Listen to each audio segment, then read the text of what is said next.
All right, story time. I want to talk to you about something most contractors never really stop to think about, not because it's hidden, but because no one ever lays it out plainly.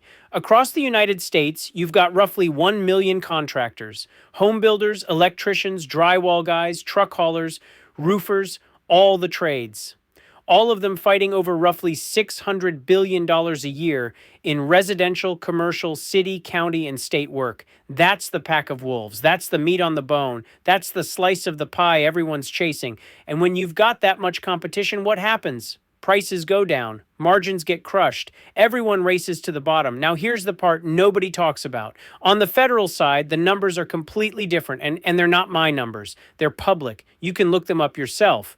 There are about 25,000 registered federal contractors in the entire country. That's it.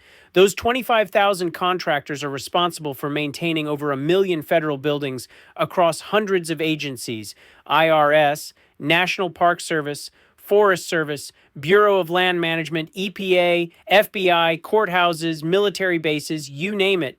Congress sets the budget to maintain all those buildings, and that budget is roughly $270 billion a year. If you strip out weekends and holidays, that comes out to about $1 billion every single workday being spent on federal construction, repairs, and maintenance. Now, stop for a second and think about that. 25,000 contractors cannot do $1 billion worth of work every business day. It's mathematically impossible. That's the opportunity. That lack of competition is why federal construction margins are completely different from what most contractors are used to. In commercial work, you're happy with 5 to 15%. In federal work, 30 to 80% margins are common, and sometimes more, simply because there aren't enough qualified bidders. And this isn't theoretical. I've lived it. I've been in this business for over 35 years. I've completed or overseen more than $1 billion in federal contracting. And what I learned early on is that success in federal construction has very little to do with knowing how to physically do the work. It has everything to do with understanding process. Let me give you a real example. One day, I get a call from a contractor named Marcus up in Washington State. He had been through our training, and he tells me he just got a call from a contracting officer at a Navy shipyard in Philadelphia. They're asking him if he'll take a job for $149,500. Marcus asks me, "Should I take this job?" So I ask him, "What's the job?" He says it's demolition of a heat treatment furnace. He hasn't seen it. It's on the nuclear side. No photos, no site visit. The government estimate was between $100,000 and $250,000. His bonding was tied up, so he bid just under $150,000.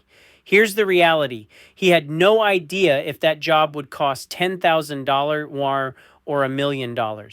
But here's what he did understand: the rules. Because this was a request for, quote, not a binding contract.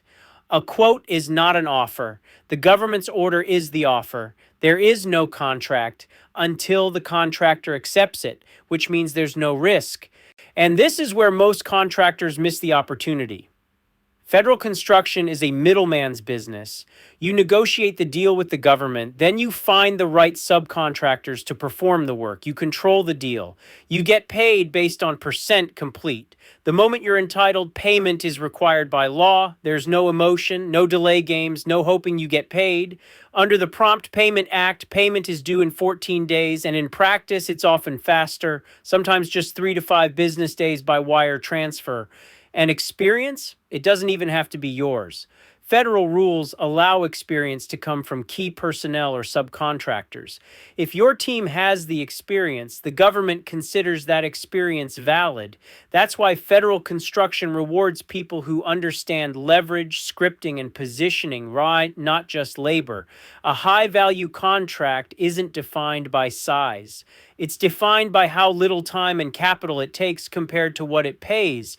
Most contractors trade time for money. Federal contractors trade knowledge for outcomes.